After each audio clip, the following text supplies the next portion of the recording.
Welcome to the ANOKHI Uncensored Show, folks. I'm thrilled to have Sunaina Sinha, the founder of Cebile Capital, on the show today.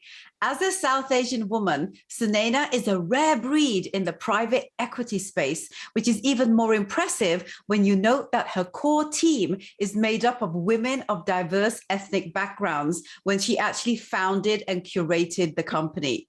She took the company through an unprecedented acquisition with private equity firm Raymond James and is now forging an even bigger groundbreaking path than ever before as a woman of diverse representation in the world of finance.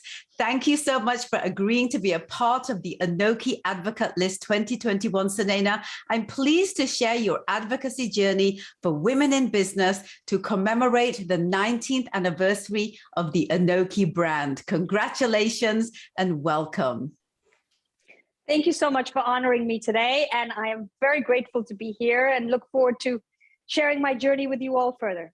So excited about this. So I'm going to just jump right in, Sunaina. My first question for you is, and something I'm very curious to know, your personal advocacy philosophy. Can you share a bit about this first? My personal advocacy philosophy is to be the change you wish to see in the world today. Mahatma Gandhi said these words, and they could never be truer in today's day and age where there's a lot of talk, but unfortunately action often lags. I have tried to be that change in my industry, where you can't change the whole world, but you can change the space that you inhabit in this world today.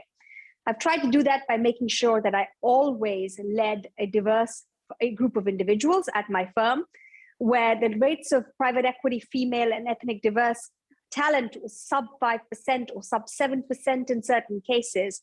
We were always more than 50% women and minorities, and I'm very proud of that track record and intend to maintain it.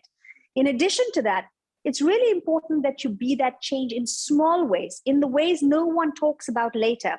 But you know that when you had the choice with working with an all-female team to do your taxes versus one that was not, that you made those small positive decisions in the right direction.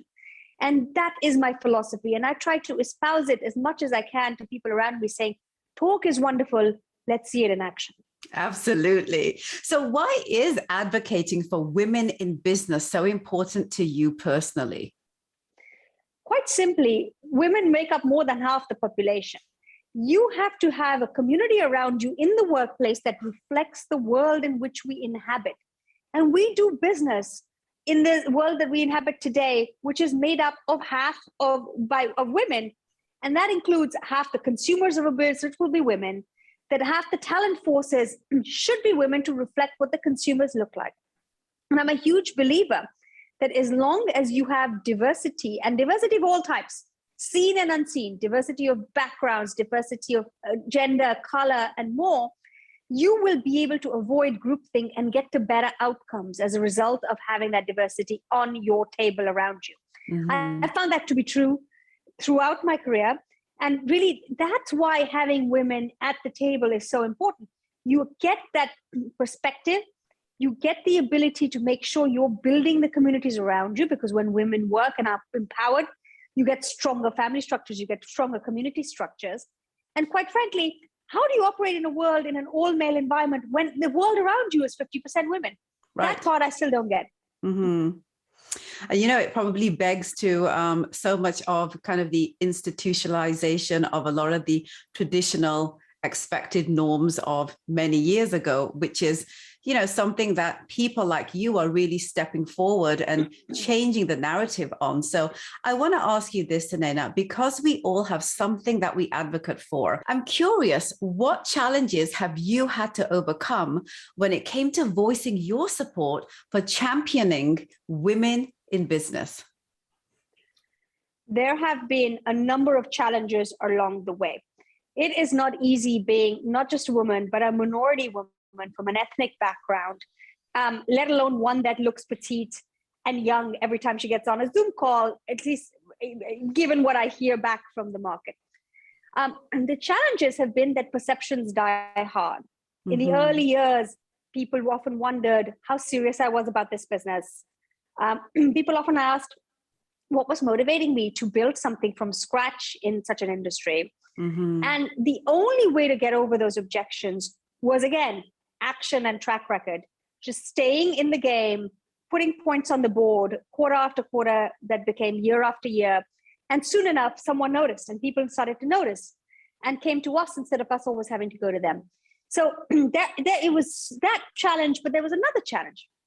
And that other challenge was, while our clients were motivated because of the zeitgeist changing around them to become more diverse within their own firms, no one was forcing them to be diverse when they hired outside advisors like ourselves, right? No one made them do that.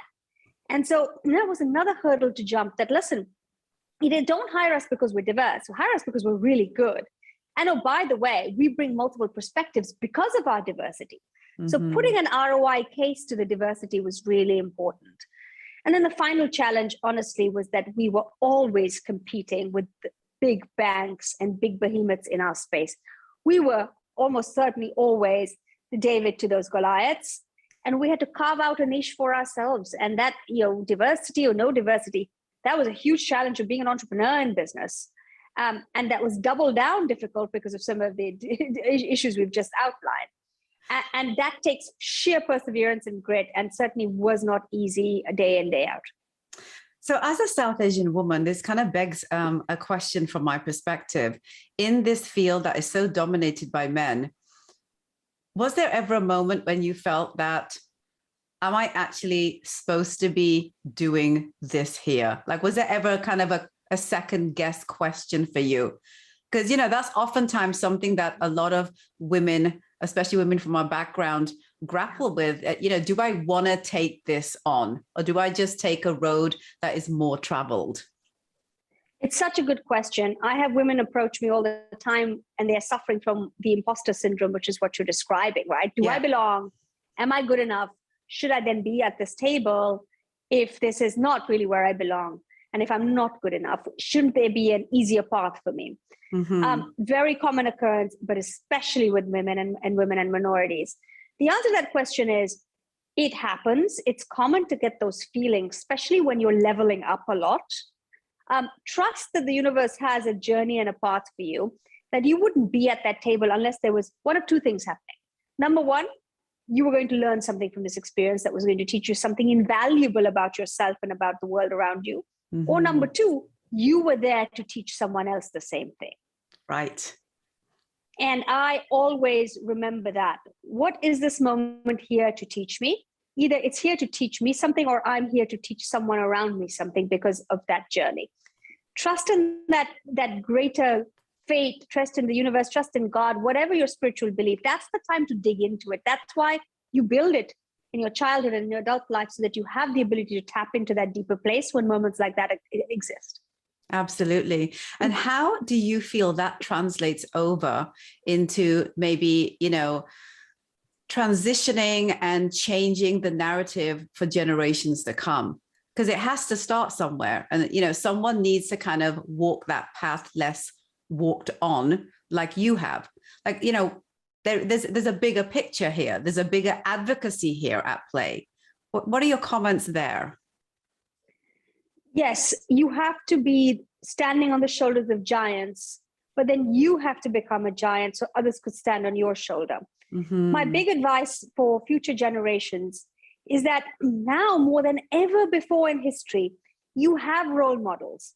You have people who've done it before. Almost in every industry, there is that example. It may be one starfish or one unicorn, but it exists now. So now lean on that. The future generation is almost out of excuses now. Yes, it's difficult. We all know that it's difficult, but there are case studies. There are examples that come before you that you could lean on to pivot to your path. And so do that, lean on them and know that it's possible. And we want to see more of you take that journey, whether that's into entrepreneurship, whether that's into leadership in organizations, whether that's, quite frankly, something that has not been done or thought of in your organization before, but because others have paved ways and done so successfully, you can too. I am really here to tell the future generation, you've got the case studies now, you've got the samples ahead of you. So use that to do your own pivot and to catapult above all of us to make your next path. Hear, hear.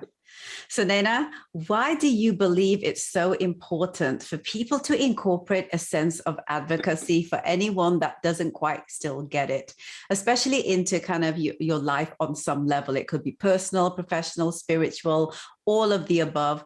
What are your thoughts around that you'd like to share?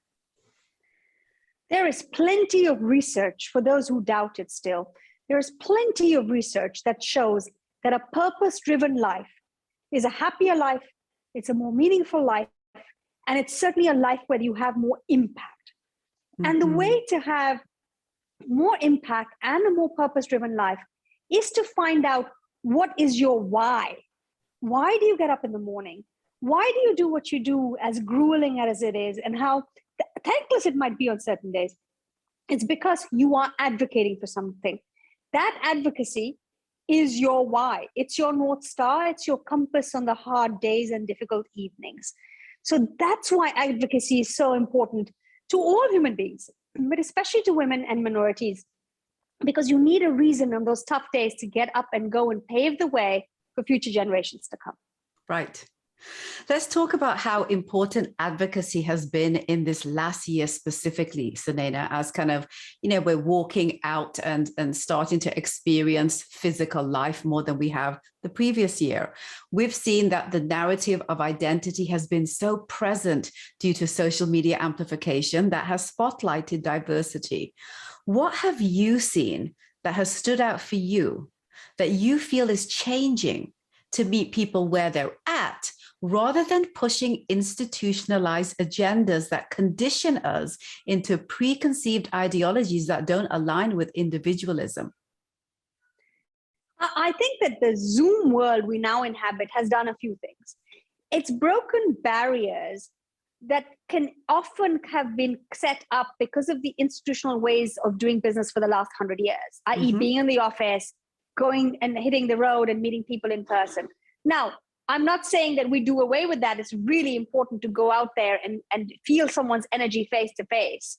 Right. But the Zoom world has lowered some of those barriers to entry and those barriers to access. And that's been beneficial to deinstitutionalizing some of the practices that have happened for decades past. So that's point number one. The second part of the puzzle is that we have the ability to do more across geographies and across talent pools that deinstitutionalizes the constructs that we lived in, i.e. I live in New York, and so I go to my workplace in New York, and I come back home, and maybe I go on the road a few times a month, but that's about it. Today, we can work with people from all over the world, and so the impact we have on human beings above us, below us, at our level is that much deeper. Mm-hmm. And the third thing I would say is that because of the zeitgeist of our times, because of the pandemic, because of the issues and the focus around diversity today, there's never been a better time to bring up the difficult questions, the difficult subjects with the people around you and see if you can make a better plan. Today, more than ever, institutions are willing to listen. They still may not be willing to walk all the way towards what you'd like them to be, but at least there's a conversation and a discussion to be had, and it's happening in all boardrooms across the world today. So those are the three constructs that I think are being deconstructed as a result of the pandemic, and they're all to the benefits of people who want to have a more advocacy-driven life and a more purpose-driven life. So much to think about, so much, important, insightful perspectives that people need to think about, and they have to start with themselves, right, Sunaina? I think that kind of is the kind of overarching message about advocacy, is that it has to be something that comes from within in order for it to really benefit, in action to a wider diaspora than, the one that you're used to being in. And I want to ask you this to close off.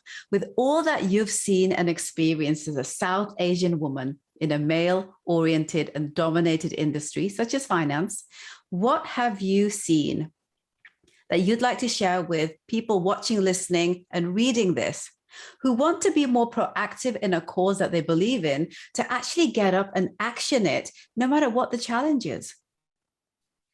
Really, I have two pieces of advice for anyone who wants to get up off their couches, out of their comfort zones, and do more.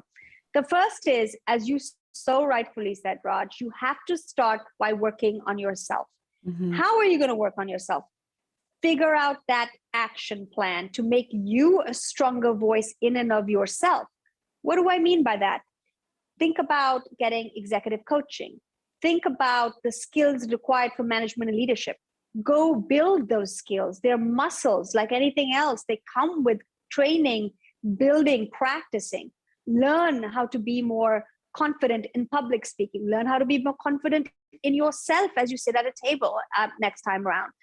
Think about meditation. Think about prayer. Think about other spirituality that grounds you.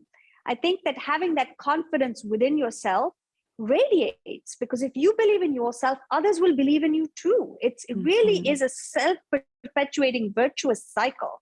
So build those skills that leaders have. Build the skills you need to have your own voice and to be comfortable in your own skin. Because if you're not comfortable in your own skin doing some of this work, it's quite frankly not going to have the results you want, and you'll get demotivated. So that's my first advice to everyone.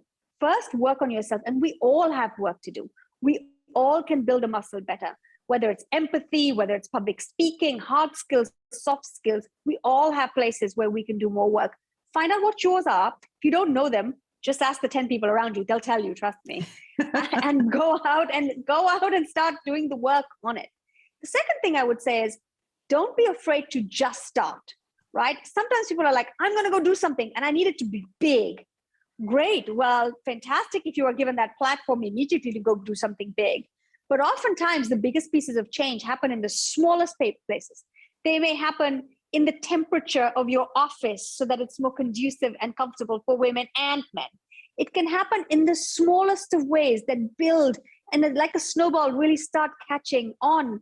And sometimes you look back and go, wow, I started with that little thing, that one starfish I picked up and threw back into the sea.